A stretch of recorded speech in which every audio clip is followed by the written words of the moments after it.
복된 예배 시간에 오신 우리 사랑하는 성도님들을 진심으로 환영합니다.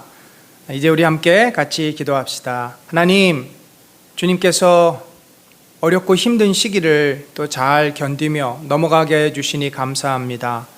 올여름 유난히도 더웠고 비도 많이 오고 폭풍도 몰아쳤습니다. 참 많은 사람들이 재산을 잃고 혹은 생명까지 잃어버리는 어려운 일이 있었지만 또 이 위기를 우리들이 잘 극복해 나가게 하시니 감사합니다.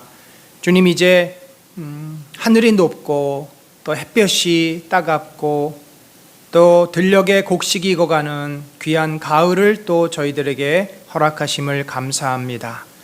이 가을에 우리들이 무엇보다도 참 우리 자신을 돌아보아 하나님 앞에서 맡겨주신 삶을 참으로 지혜롭고 복되게 살 수 있는 그런 은혜의 시간들로 인도하여 주시옵소서. 오늘 또 수요 예배를 통해서 하나님 앞에 나아옵니다. 주께서 그 발걸음들을 복주시고 저희들의 마음을 온전히 주님께로 활짝 열어 성령의 일하심과 역사하심 앞에 우리가 또 하나님의 놀라운 은혜로 우리의 생명 삼고 우리의 삶의 원동력을 삼을 수 있도록 인도하여 주옵소서. 이 시간 함께 하실 주님을 찬양합니다. 예수님의 이름으로 기도합니다. 아멘. 네, 우리 같이 찬송가로 주님을 찬양합시다. 찬송가 430장 주와 같이 길 가는 것, 우리 같이 고백하겠습니다. 주와 같이 길 가는 것 즐거운 일 아닌가. 우리 주님 걸어가신 발자취를 밟겠네. 한 걸음 한 걸음 주 예수와 함께 날마다 날마다 우리 걸어가리. 어린아이 같은 우리 미련하고 약하나 주의 손에 이끌리어 생명길로 가겠네. 한 걸음 한 걸음 주 예수와 함께 날마다 날마다 우리 걸어가리. 꽃이 피는 들판이나 험한 골짜기라도 주가 인도하는 대로 주와 같이 가겠네. 한 걸음 한 걸음 주 예수와 함께 날마다 날마다 우리 걸어가리. 옛 선지자 에녹같이 우리들도 천국에 들려 올라갈 때까지 주와 같이 걷겠네. 한 걸음 한 걸음 주 예수와 함께 날마다 날마다 우리 걸어가리. 아멘. 여러분, 우리의 삶이 참 규칙적으로 흘러갑니다. 매일 하루 24시간, 또 일주일, 한 달, 1년 이렇게 우리들이 주님께로 가는 날이 점점 다가오고 있습니다. 오늘 찬송처럼 이 주님께로 다가서는 그 시간을 우리들이 헛되이 보내는 것이 아니고 정말 주님과 동행하기를 원합니다. 무엇이 주님과 동행하는 삶입니까? 그것은 바로 우리가 주님의 마음을 품고 주님을 바라보고 주님을 닮아가고 주 예수 그리스도와 함께 주님의 사역을 감당하는 것입니다. 가정에서, 일터에서, 교회에서 항상 예수 그리스도의 손잡고 살아가는 것입니다. 우리 이 시간에 기도합시다. 하나님, 우리의 삶이 코로나도 있고 정치적인 어려움도 있고 경제적인 여러 가지의 물가 상승, 여러 가지 어려움도 있지만 또 지금처럼 자연재해도 있지만 그 모든 상황에서 우리가 오로지 주 예수 그리스도를 바라보고 주님의 손을 붙잡고서 주님과 동행하는 우리 은혜 나는 공동체가 되게 하여 주시고 이 한국교회가 되게 하여 주시옵소서. 우리 같이 기도하겠습니다. 하나님 아버지, 주님의 놀랍고 크신 은혜와 능력을 소망합니다. 아버지, 저희들의 걸음걸음이 참으로 주님으로 인해서 가득가득 채워지기를 원합니다. 아버지, 우리가 매일매일 주님 바라보면서 믿음으로 걷게 하소서. 우리 삶에 커다란 산이 나타납니다. 깊은 바다가 있고 웅덩이가 있습니다. 여러 가지 어려움이 있지만 그러나 우리가 주님 바라보며 주님 손을 붙잡고서 주님과 함께 날아가는 이 한국 땅을 불쌍히 여겨주시고 분열과 갈등과 하나님이여 참으로 서로 갈등과 미워하는 그런 구조 속에 있습니다. 아버지여, 서로를 격려하고 세워주고 함께 더불어가지 못합니다. 그 가운데 교회가 있습니다. 교회만큼은 세상을 향해서 사랑을 외치고 사랑을 실천하고 사랑을 드러내게 하여 주옵소서. 주님의 모습을 드러내는 한국교회가 되게 하시고 특별히 우리 은혜나는 공동체 살아가는 성도들 그리스도의 마음을 품게 하소서. 그리스도의 아버지의 성품을 닮게 하소서. 주님의 영광을 바라보며 주님을 행하는 성도들 되게 하시고 눈앞에 코로나가 있을지라도 어려움이 있을지라도 눈앞에 아버지 여러 가지 불안과 고난이 있을지라도 그것을 믿음으로 이겨내며 주님과 동행하는 우리 성도들 되게 하소서. 하나님이여, 저들의 삶에 주님의 동행하심을 간구하고 아버지여 역사하여 주시고 주의 능력과 은혜로 저들을 주관하시고 인도하여 주소서. 하늘로부터 임하는 하나님의 영광이 온전히 저들 가운데 있기를 원합니다. 주여, 자비를 베풀어 주시고 당신의 동행하심과 당신이 함께 하시는 능력을 날마다 경험하게 하여 주시옵소서.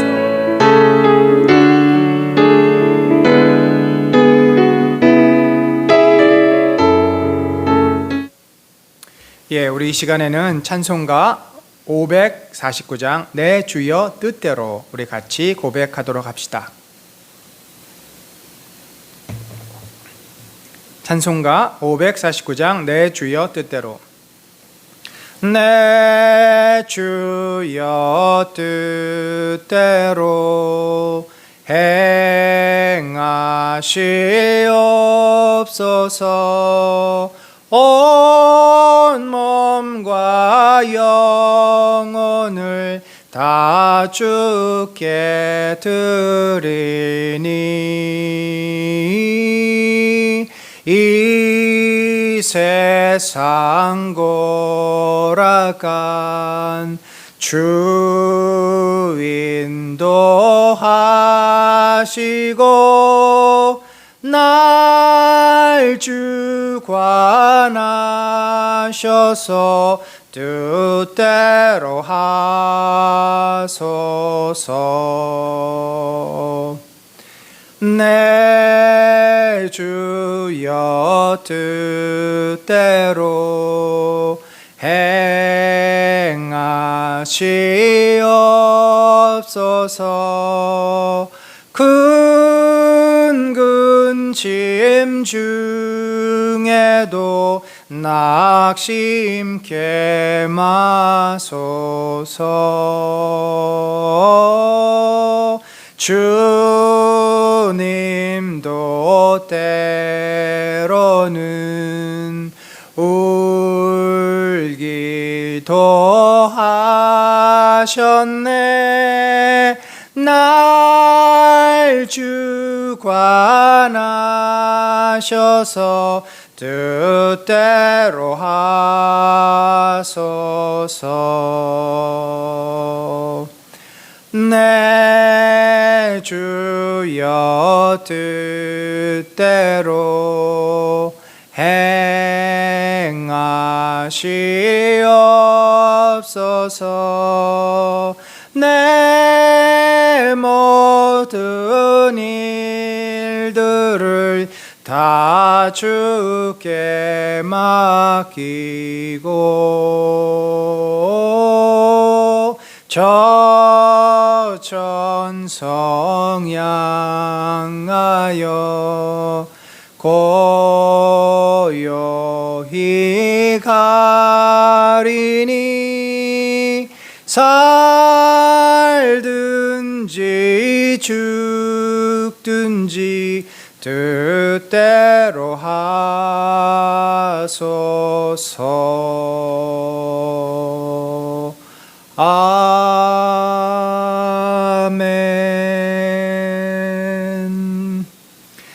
우리 이 시간에 한 번 더 기도할 때는 하나님, 우리의 인생이 내 생각과 내 뜻대로 내 마음대로 되어지지 않게 하시고 하나님의 손에 붙잡힌 바 되어서 하나님의 뜻 가운데 하나님의 선하신 인도를 받는 인생 되게 하소서. 나의 고집, 나의 교만, 나의 어리석은 생각들을 내려놓게 하셔서 당신이 이끄시는 길로 순종하며 믿음으로 나아가는 우리 성도들 되게 하시고, 무엇보다도 우리 은혜 나는 공동체가 이 어렵고 힘든 시기에 귀한 믿음의 공동체를 이루고 있습니다. 하나님, 이 교회가 당신의 뜻대로 세워지게 하시고 당신의 뜻대로 이 교회가 앞으로 나아가게 하시고 당신의 뜻대로 이 교회를 온전케 하여 주옵소서. 우리 시간에 하나님의 뜻이 우리 교회와 우리 자신의 삶, 가정에 이루어지기를 함께 기도하겠습니다.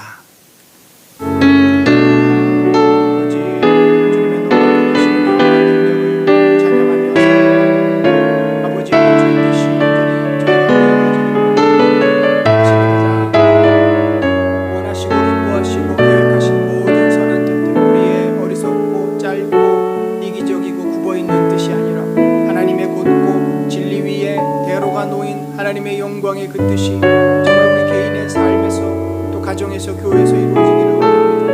우리 어리석음을 불쌍히 여겨주시고 우리의 고집과 아집을 내려놓게 하시며 하나님의 뜻 앞에 굴복하며 순종할 수 있는 믿음을 주시옵소서. 하나님의 뜻을 믿음으로 받아들이고 두려워하지 아니하고 염려하지 아니하고 하나님의 인도하심을 온전히 신뢰하며 따라가는 진정한 믿음의 사람들로 이 공동체를 세워 주옵소서. 교회가 참으로 연약하지만 하나님의 뜻 가운데 이 교회를 세워가시는 줄로 믿습니다. 사람의 방법이 아니라 하나님의 계획과 하나님의 섭리 속에서 우리 공동체가 하나님 앞에 영광이 되어지는 교회로 세워져 가게 하여 주소서. 당신의 뜻이 온전히 교회 위에 이루어지게 하시고 우리들의 가정과 개인의 삶에도 하나님께서 기뻐하시는 하나님의 나라가 임하며 하나님께서 기뻐하시는 것들이 온전히 세워지는 축복을 누리도록 붙잡아 주시옵소서.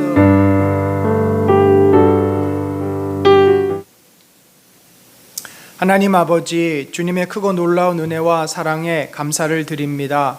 참으로 7, 8월 올여름 무더니도 더웠고 또 비도 많이 와서 힘들고 어려웠던 이 여름을 우리로 하여금 이제 이 태풍 흰남노를 마지막으로 잘 버티고 견디게 해 주시니 감사합니다. 참 태풍으로 인해서 큰 비로 인해서 피해를 입고 특별히 생명을 잃어버린 그 가정들을 기억하여 주시고 저들을 불쌍히 여기시며 저들에게 긍휼과 자비를 더하여 주시옵소서. 아버지, 이런 어려움을 겪을 때마다 더 단단해져서 더 주님을 바라보며 믿음으로 모든 고난과 역경을 극복하는 그런 우리 성도들, 또 고난에 처한 사람들이 될 수 있도록 인도하여 주시옵소서. 사랑하는 성도들, 이 코로나와 또 여러 자연재해 속에서도 믿음이 흔들거리지 아니하고 하나님을 원망하지 아니하고 우리의 연약함과 어리석음을 깨달아 더욱더 깨어 기도하며 하나님의 은혜 앞에 나아가는 성도들 되기를 원합니다. 교만함을 꺾어주시고 나의 아집과 나의 좁은 생각들을 열어 주시옵소서. 하늘을 바라보게 하시고 하나님께서 어떤 신분인지 얼마나 위대하시고 크신 분인지 깨달아 하나님을 향하여 더 두 팔 벌려 다가서게 하시고 하나님의 은혜의 장중에 온전히 붙잡힌 바 되는 우리 성도들 되어서 저들의 삶에 진정한 주님의 나라, 주님의 뜻, 주님의 다스림이 임하고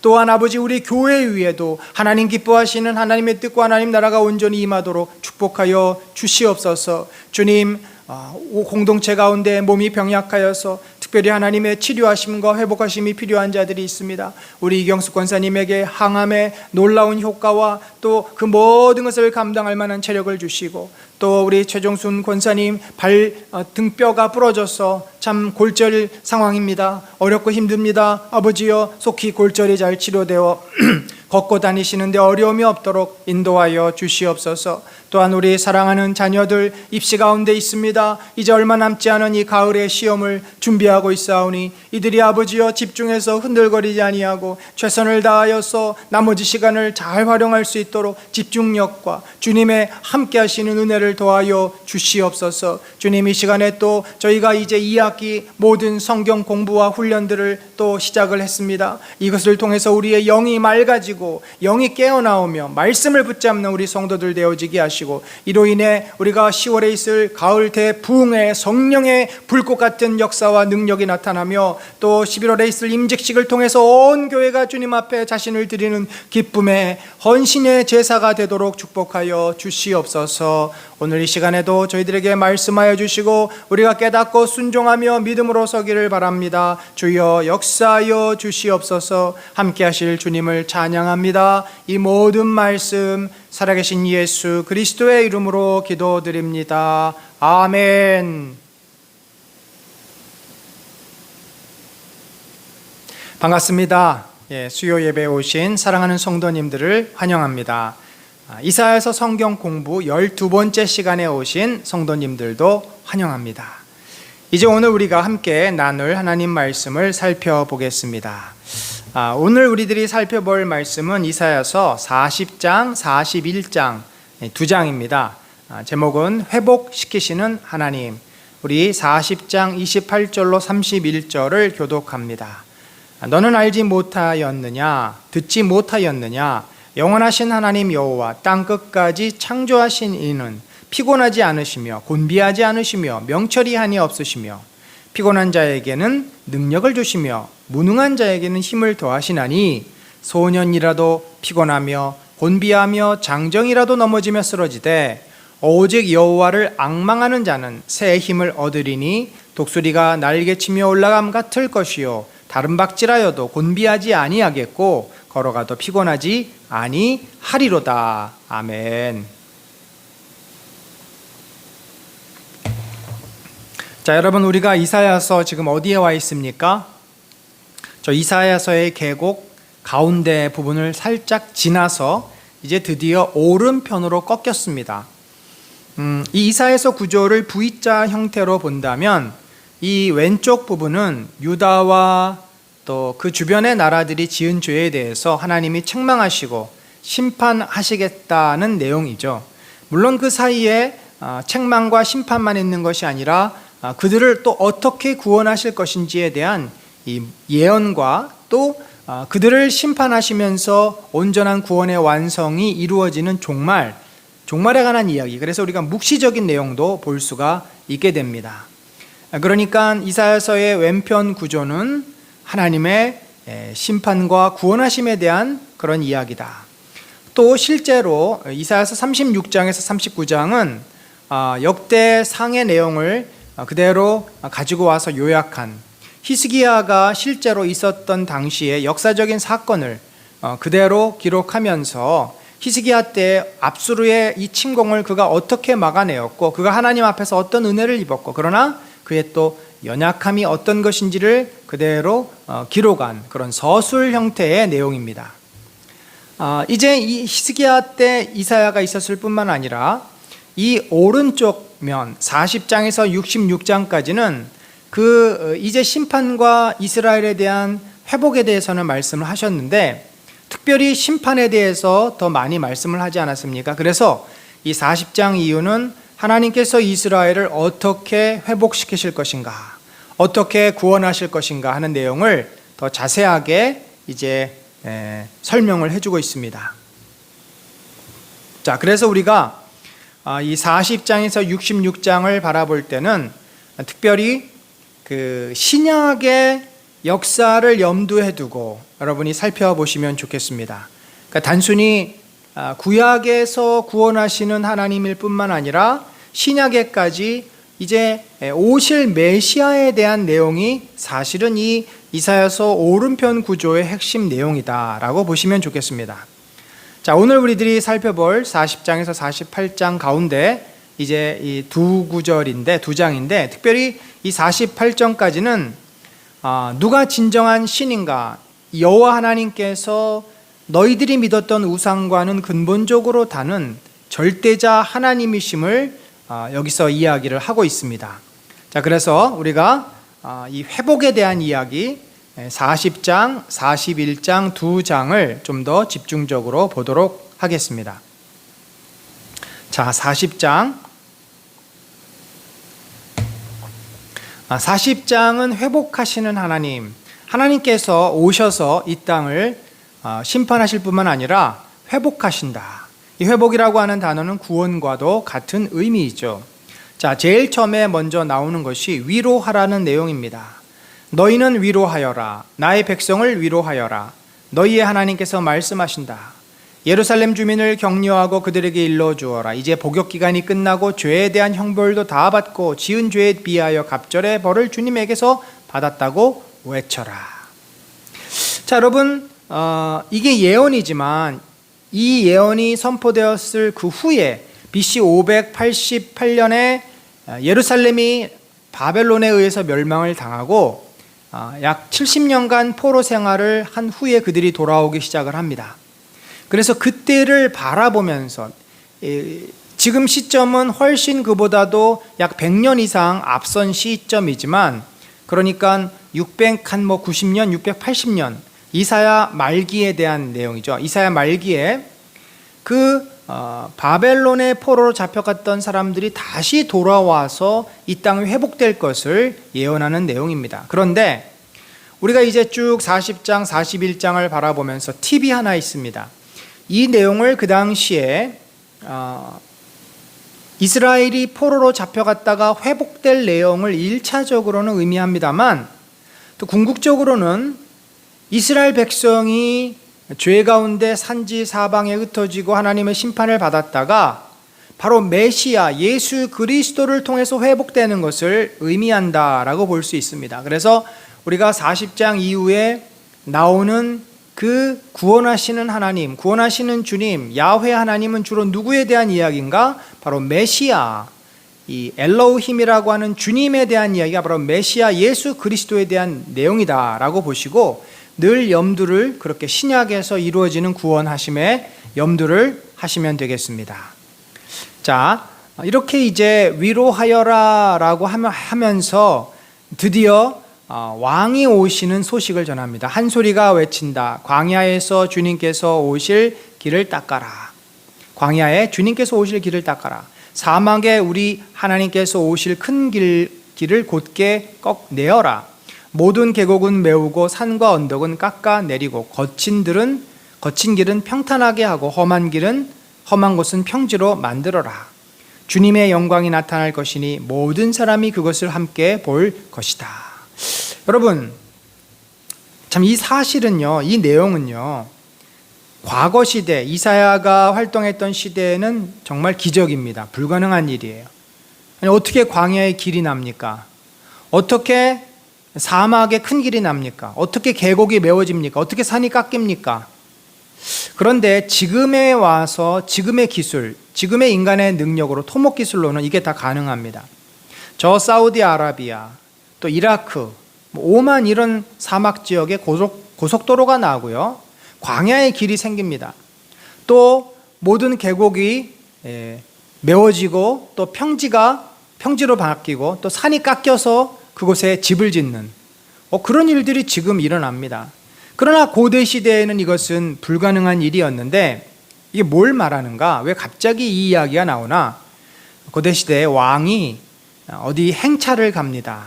다른 나라에 가거나 아니면 지방으로 행차를 갈 때 지금도 군부대에서 사단장이 온다 그런 비상이 걸리죠. 막 청소를 하고 길을 보수하고 난리가 납니다.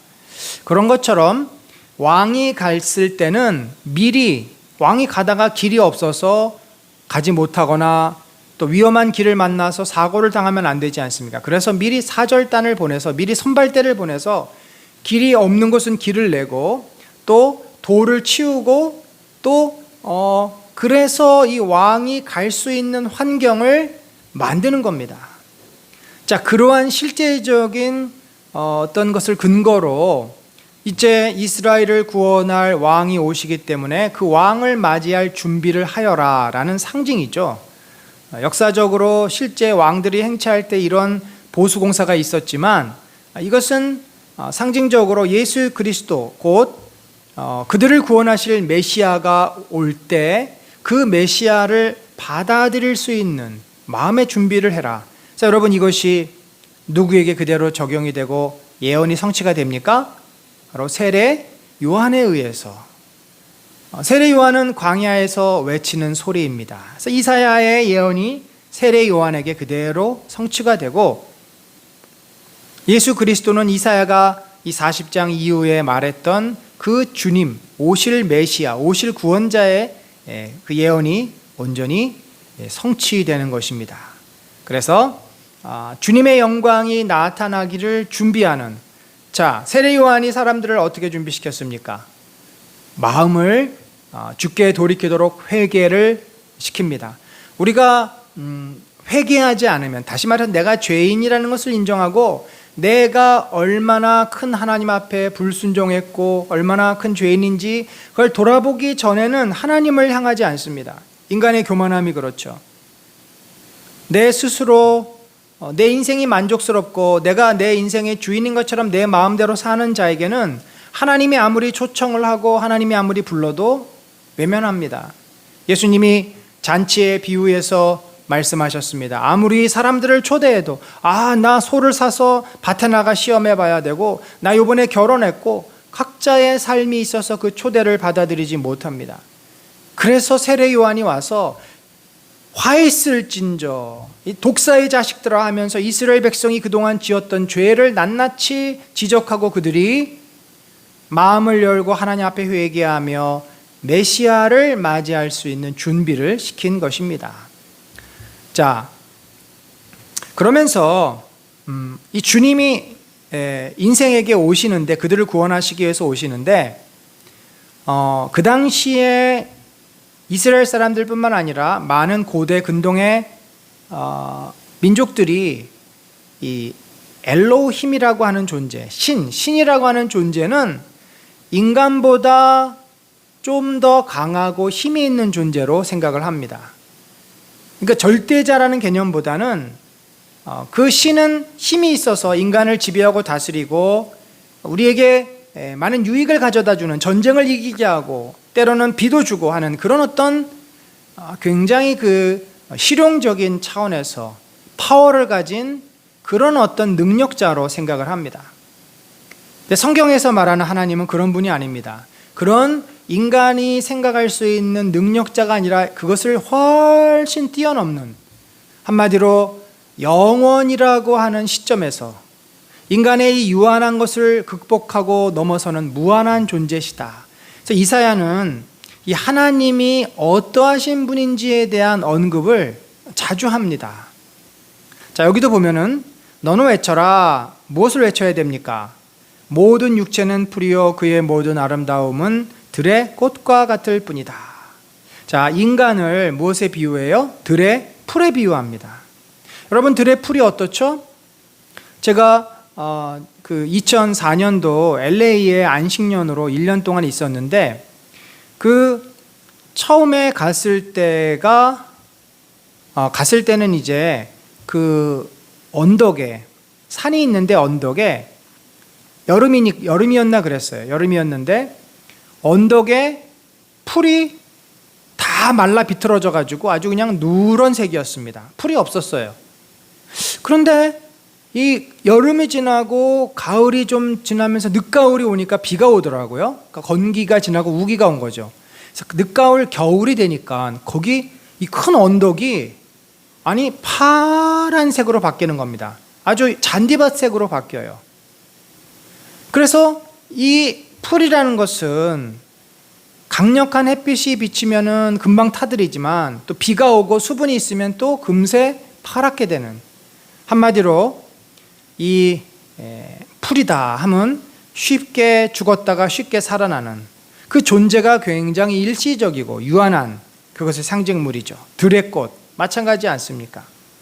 그래서 주님께서 그 위에 입김을 부시면 그 입김이라는 게 뭐겠어요? 강력한 바람, 더위, 뜨거움, 풀은 마르고 꽃은 시든다. 그만큼 인생은 굉장히 유한한 존재다. 보잘것없다. 반면에 어떻습니까? 백성은 풀에 지나지 않지만 풀은 마르고 꽃은 시드나 우리 하나님의 말씀은 영원히 서 있다. 하나님은 어떤 분이에요? 영원한 분이라는 것입니다. 이사야는 그것을 굉장히 강조합니다. 인간은 유한하고 너희가 알고 너희가 붙잡는 그 신들, 우상들도 아무것도 아니라는 거죠. 나무 막대기에 불과하다. 그러나 하나님은 인간이 아니시고 영원하신 분이고 무한하신 분이고 전능자이심을 계속 강조하고 있습니다. 이제 그만큼 사람들이 어리석게 이 땅의 그 유한한 제한된 일시적인 것들에 목숨을 걸고 살아가고 있기 때문에 이사야가 이 사실을 굉장히 강조해서 우리에게 말하고 있습니다. 그러면서 다시 외치라, 들에 가서 광야에 가서 이제 왕이 오실 것을 예비하라 라는 소리가 있었는데, 또다시 주님이 이제는 먼저 가서 선발대가 외쳐요. 곧 있으면 왕이 올 거다. 너희가 그 왕을 맞을 준비를 해라. 그 다음에 드디어 이제 왕이 행차를 했을 때 길을 비켜라, 왕이 납신다 라고 말을 합니다. 좋은 소식을 전하는 시온아, 어서 높은 산으로 올라가거라. 아름다운 소식을 전하는 예루살렘아, 너의 목소리를 힘껏 높여라. 드디어 왕이 오시는 거죠. 세례 요한이 메시아를 맞이할 준비를 시킵니다. 회개의 세례를 베풀었습니다. 그리고 나서 드디어 예수님께서 그에게 세례를 받고 공생애를 시작하며 갈릴리와 예루살렘에서 하나님의 나라를 그들에게 보여주시고 나타내 주시고 그 하나님 나라의 능력을 통해 메시아가 오셨음을 알게 합니다. 좋은 소식을 전하는 시온아, 그래서 유다의 성읍들에게 여기에 너희 하나님이 계신다고 말하여라. 만군의 주 하나님께서 오신다. 그가 권세를 잡고 친히 다스리실 것이다. 그 백성에게 주실 상급을 가지고 오신다. 백성에게 주실 보상을 가지고 오신다. 여러분, 예수 그리스도께서 오셔서 무엇을 하셨습니까? 상을 주셨어요. 보상을 주셨어요. 어떤 상을 주셨습니까? 다리가 저는 자에게는 일어나는 상을 주셨고, 눈이 감겼던 자에게는 눈이 열리는 상을 주셨고, 하나님을 모르던 자에게는 하나님을 알게 되는 그런 축복과 은혜를 주십니다. 그는 목자와 같이 그의 양떼를 먹이시며 어린 양들을 팔로 모으시고 품에 안으시며 젖을 먹이는 어미 양들을 조심스럽게 이끄신다. 한마디로 오시는 주님, 오시는 왕은 목자 같다. 자, 우리가 이런 내용을 보면은 이게 바로 예수 그리스도를 가리키는 내용임을 알 수가 있습니다. 자, 이렇게 이제 40장의 첫 번째 내용은 너희에게 구원의 왕이 오신다, 구원의 메시아가 오신다, 그분이 너희들에게 목자 같은 분이 될 것이고 너희에게 상을 주실 것이다 라는 그런 위로의 소식을 전하는 내용이죠. 자, 그러고 나서 이제 두 번째 내용을 보면은 우상들과 비교도 할 수 없는 전능한 하나님에 대해서 또 말을 합니다. 그러니까 지금 이 이야기를 듣는 당시의 유다 사람들, 또 이 예언을 나중에 들었던 예수님 당시의 유대인들은 어떤 마음에 사로잡혀 있습니까? 우상을 굉장히 의지하고 우상을 붙잡고 있는 그 마음에 찌들어 있는 거예요. 이들의 삶에 있어서 우상이 없어서는 절대 안 되는 거죠.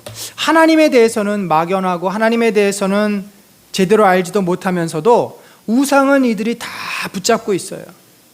왜냐하면 어디 가나 우상이 있었고 어디 가나 사람들이 우상을 믿었기 때문에 그들이 하나님을 제대로 모르고 메시아를 제대로 만나지 못했다면 당연히 그들의 마음에는 뭐가 있어요? 우상이 가득 차 있습니다.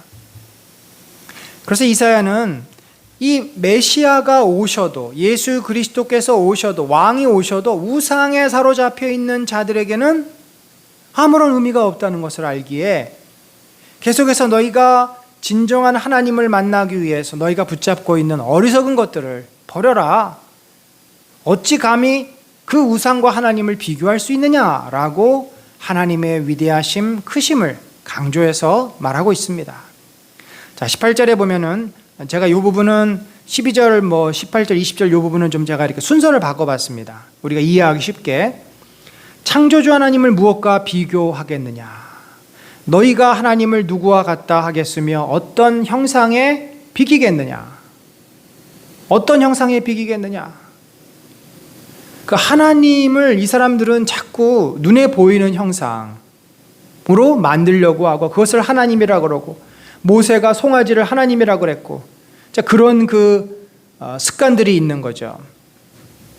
누가 바닷물을 손바닥으로 떼서 헤아려 보았으며 뼘으로 하늘을 재어 보았느냐? 누가 온 땅의 티끌을 되로 되어 보고 산들을 어깨 저울로 달아보고 언덕들을 손저울로 달아보았느냐? 자, 이게 무슨 말입니까?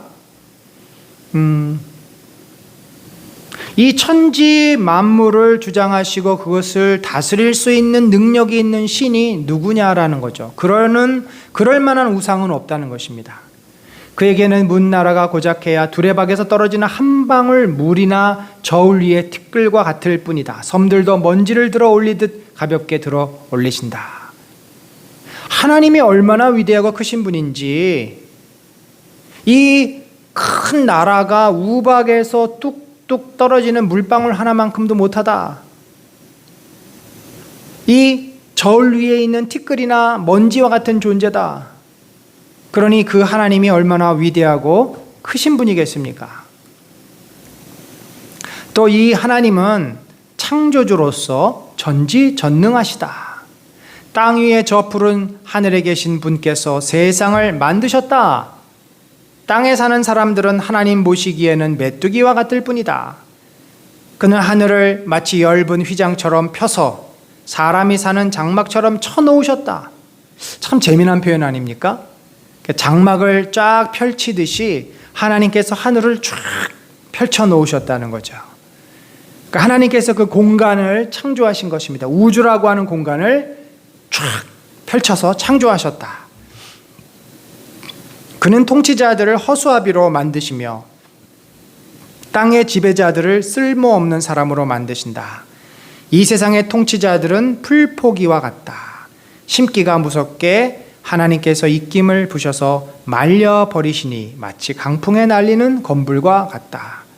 지금 계속 무엇을 강조하냐면 이스라엘 사람들은 당시에 바벨론을 두려워하고 로마를 두려워하고 아수르를 두려워합니다. 두려워할 수밖에 없죠. 그들의 그 강력한 무기와 마병과 그들의 국토를 그냥 초토화시키는 강력한 그 군사력 앞에 이들은 벌벌 떨게 됩니다. 그러나 너희가 이렇게 벌벌 떠는, 너희를 지배했고 너희를 망하게 했던 그 로마나 바벨론, 아수르 저들은 하나님 앞에서 볼 때 아무것도 아니라는 거죠. 그 사네립 왕, 또 느부갓네살 왕, 이 모든 통치자들은 하나님 앞에 허수아비와 같고 풀포기와 같은 존재다. 얼마나 그들 입장에서는 어처구니 없는 말이고 믿을 수 없는 황당한 이야기겠습니까? 그러나 이것이 거짓말이 아니라 사실인데 사람들은 그런 생각을 못하는 겁니다. 늘 두려움에 휩싸여 있고 하나님을 바라보지 못하고 당장 눈앞에 있는 우상을 붙잡고 그것이 그 당시에 또 예수님 모실 당시에 유대인들의 모습이고 가만히 보면 오늘날 우리들의 모습이에요. 하나님은 이렇게 전지전능하시고 창조주인데도 하나님을 향하지 않고 당장 눈앞에 있는 것, 사람을 찾고 돈을 의지하고 내 노력으로 내 힘으로 어떻게 해보려고 하고 다 그게 우상 아닙니까? 내가 의지하는 것들. 고대시대나 지금 우리나 이 영원하시고 전지전능하신 창조주 하나님을 바라보는 그 믿음보다 당장 내 손에 붙잡힐 수 있는 그 실제적이고 유용한 것을 찾으려고 하는, 그것을 의지하려고 하는 우리의 마음이 더 크다. 그럼 이사야는 계속 그것이 얼마나 허망한 거냐, 그것이 얼마나 헛되냐. 그렇잖아요. 우리가 유한한 존재인데 유한한 존재가 유한한 것을 붙잡는다고 거기에서 문제가 해결이 되겠습니까? 따라서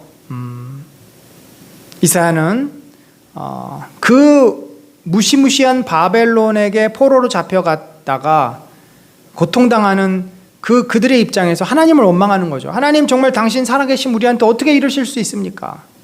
야곱아, 내가 어찌하여 불평하며 이스라엘아, 내가 어찌하여 불만을 토로하느냐?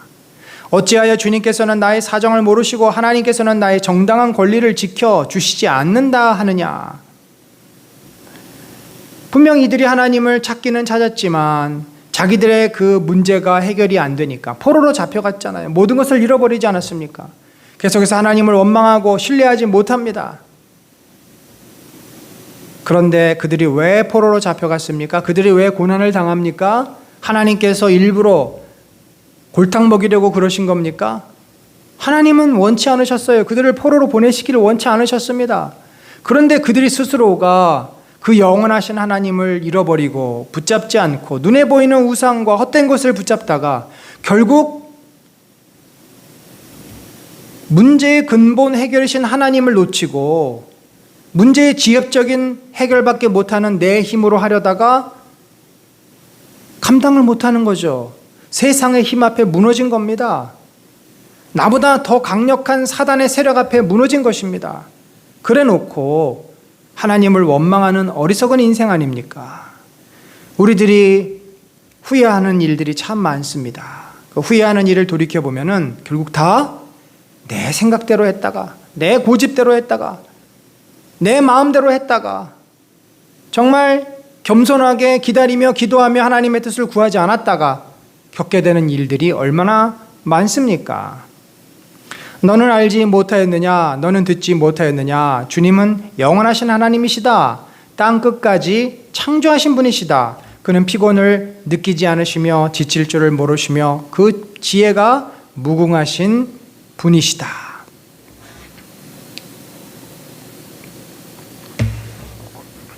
자, 이런 하나님을 어떻게 해야 되겠습니까? 불평하고 원망할 것이 아니라 끝까지 신뢰해야 되겠죠.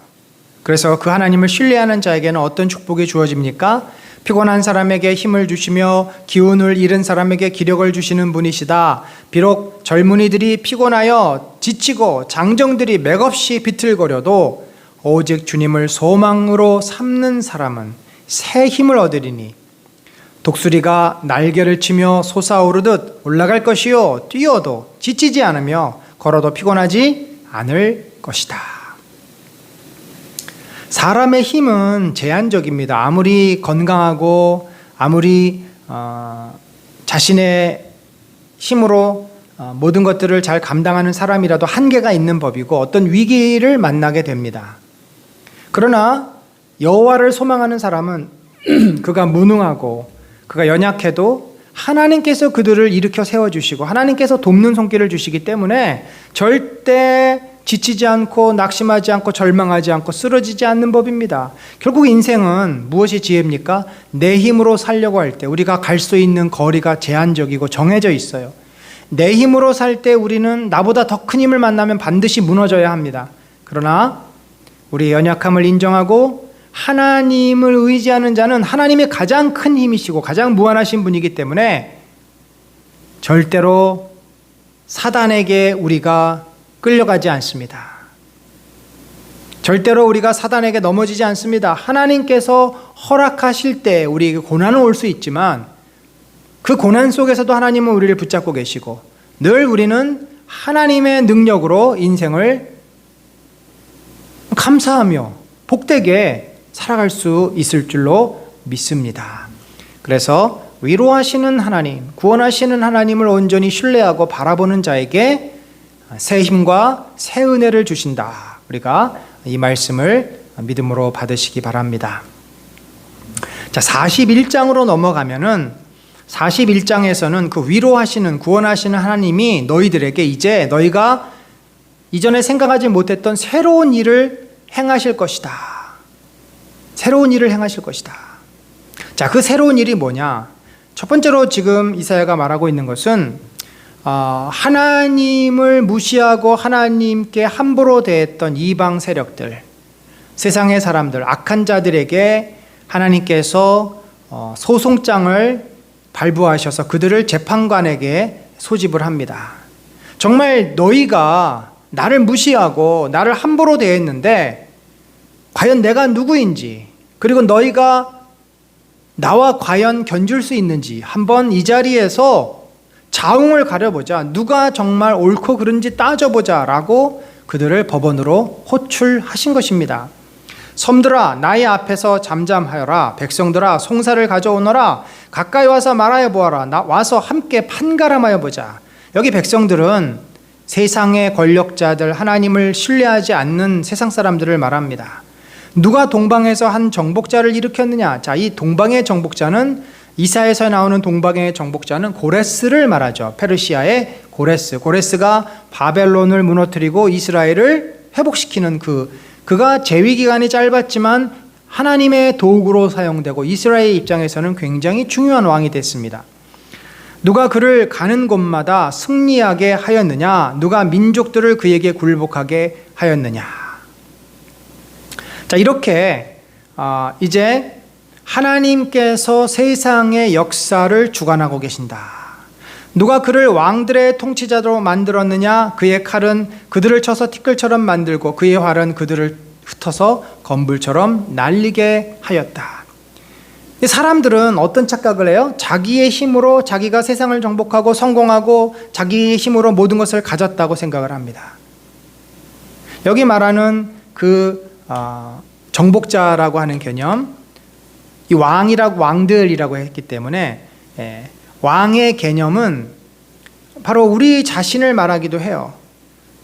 성공한 자, 내 스스로를 하나님으로 생각하는 자들, 그런 사람들은 교만해서 자신의 능력으로 이 모든 것을 했다고 생각을 한다 이겁니다. 자, 그러면서 그들이 또 이렇게 교만해져서 이렇게 이야기를 해요. 우상을 더욱 이제 의지하는 거죠. 그들은 서로 손발이 맞아서 서로 힘을 내라고 격려한다. 대장장이는 도금장이를 격려하고 마치로 고르게 하는 자는 모루를 치는 자를 격려하며 이르기를 잘했다 하며 못을 박아서 우상이 기웃덩거리지 않게 한다. 아마 이 모든 과정이 쇠로 주물을 뜨고 망치질을 해서 우상을 만드는 그런 과정 같습니다. 그러니까 사람들은 뭔가 좀 되고 내 힘으로 성공을 하는 것을 경험을 하면 그것이 더 강화가 돼서 더 자신을 믿고 더 돈을 의지하고 권력을 의지하게 됩니다. 소위 우리가 그래서 이 돈 맛을 안다, 권력의 맛을 알면 안 된다라는 이야기를 하는데, 땀 흘리고 노력해서 성취를 한 것이 아니라 우리가 세상의 힘, 소위 권력과 돈과 이런 어떤 것으로 어떤 성취를 하고 이룬 사람들은 그것이 습관이 돼서 쉽게 문제를 풀어가려고 합니다.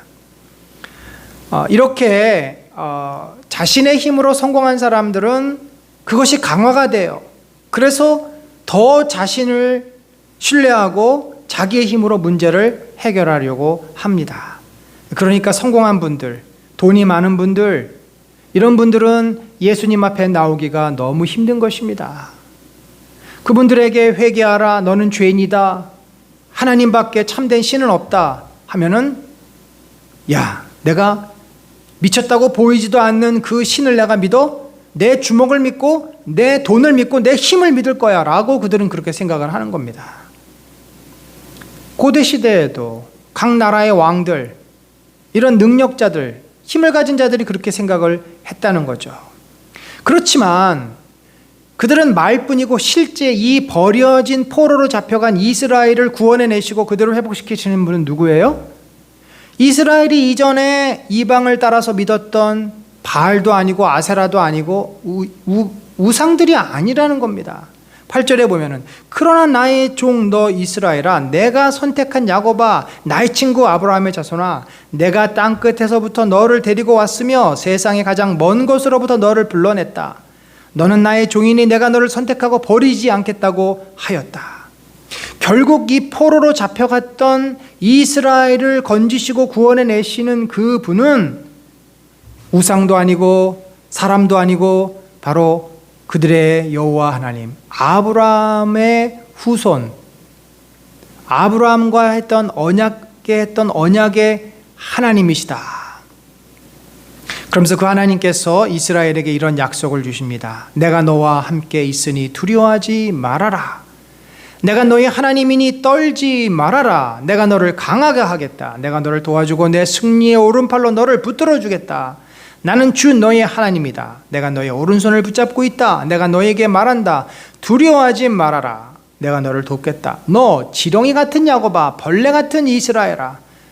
여러분, 참 성경에 너무 적나라하고 어찌 보면 우리의 마음을 강하게 일깨우는 그런 표현입니다. 지렁이 같은 야곱, 벌레 같은 이스라엘아. 여러분, 우리 인생이 얼마나 지렁이 같고 얼마나 벌레 같습니까?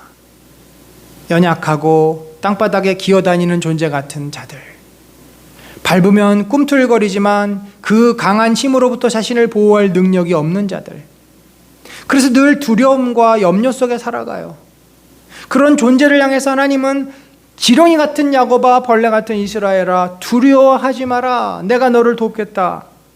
나 이스라엘의 거룩한 하나님이 너를 속량한다고 하셨다. 자, 하나님께서 이렇게 말씀하시는 거죠. 너희가 의지했던, 너희를 돕는다고 약속했던 그 우상들은 어디 있느냐? 나라의 권력자들과 인간이 너희들을 도울 수 있느냐? 그들은 풀과 같은 존재고 먼지와 같은 존재다. 결국 너희를 구원해낼 수 있는 참된 신 여호와는 나밖에 없다.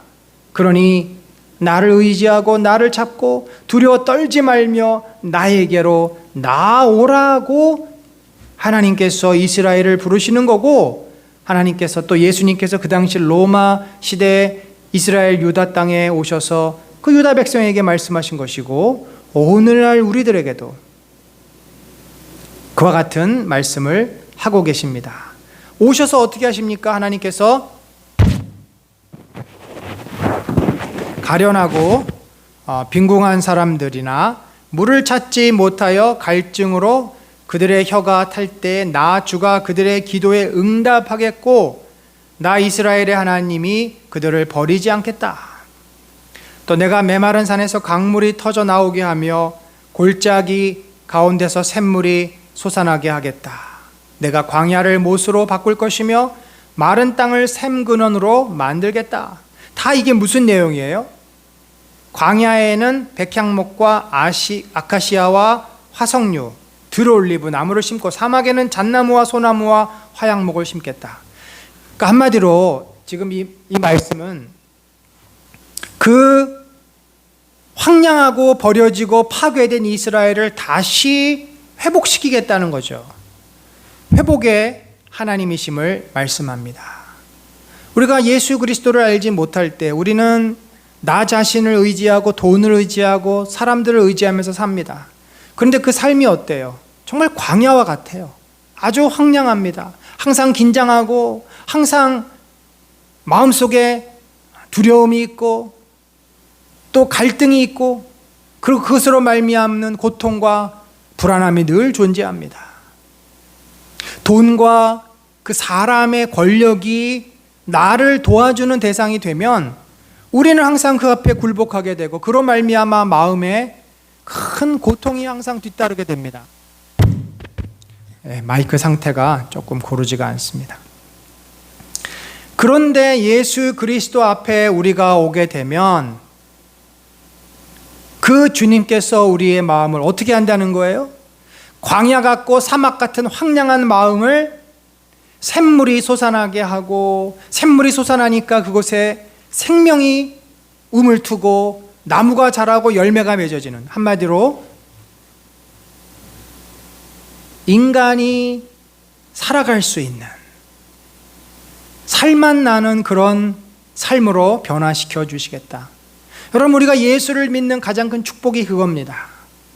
예수님을 믿었을 때 우리의 내면의 세계가 바뀌어지게 돼 있어요.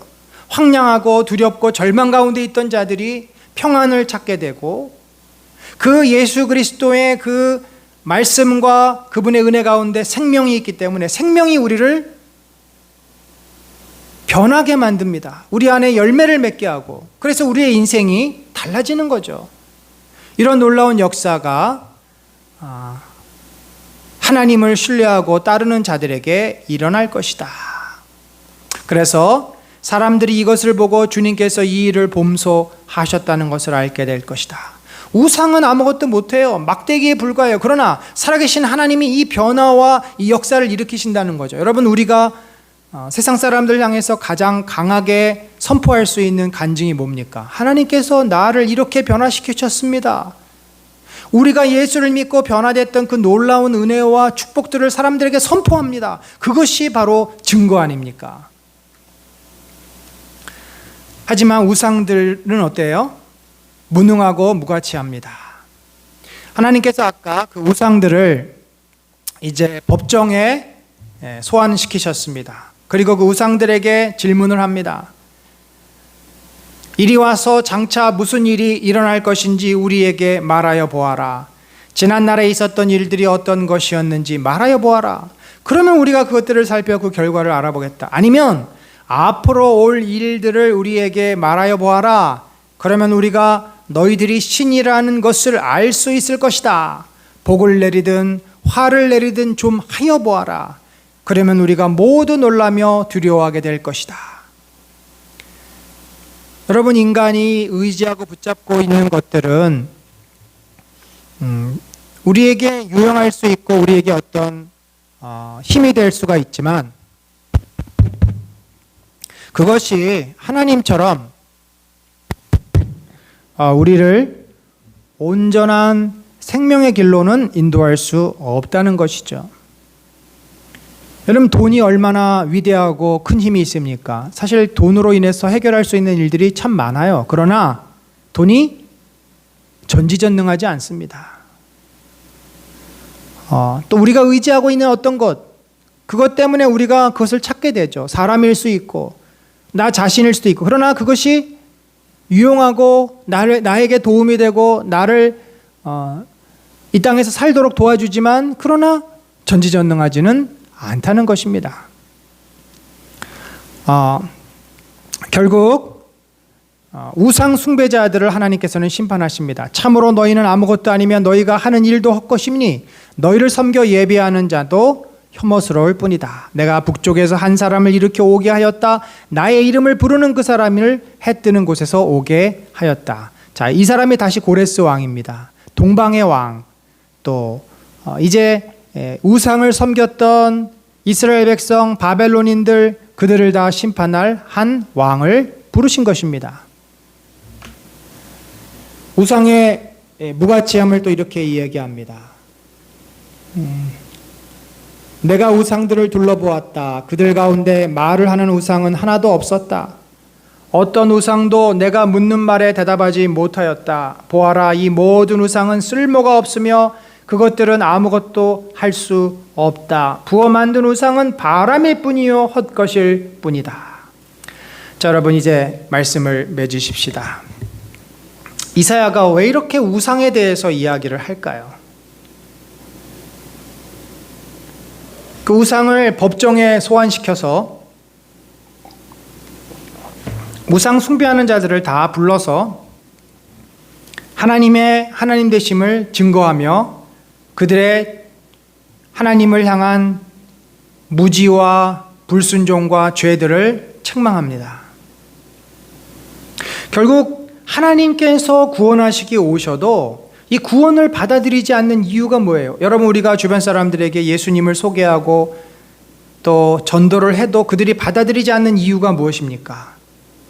그들은 그들 나름대로의 신을 의지하고 있기 때문입니다. 그들이 그 신이 우상이다, 무가치하다, 헛되다, 허망한 거다라고 깨닫고 그것을 포기하기 전에는 하나님을 받아들이기가 어려워요.